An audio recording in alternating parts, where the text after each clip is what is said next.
Ne tako davno, na ovom istom kanalu napravili smo video "Stidi se Nikola Jokiću". Povod za to je bila činjenica da u tom trenutku nije nastupio za košarkašku reprezentaciju Srbije. Kasnije se saznalo da je razlog odbijanja bio rođenje deteta. Sve do danas nismo stigli da mu se izvinimo. Pa ako nam tad nije bilo jasno, trebalo bi da bude sad kada smo izgubili od Italije na Eurobasketu.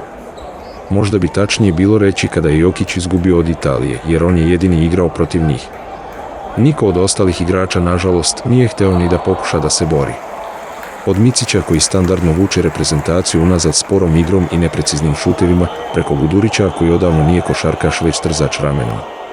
Ko je još igrao, ne mogu da se setim. A da mogu, shvatili bi koliko sam bio blag u oceni prema Guduriću i Miciću.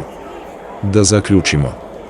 Izvini Nikola Jokiću i nemoj više da se odazivaš. Bio si u pravu.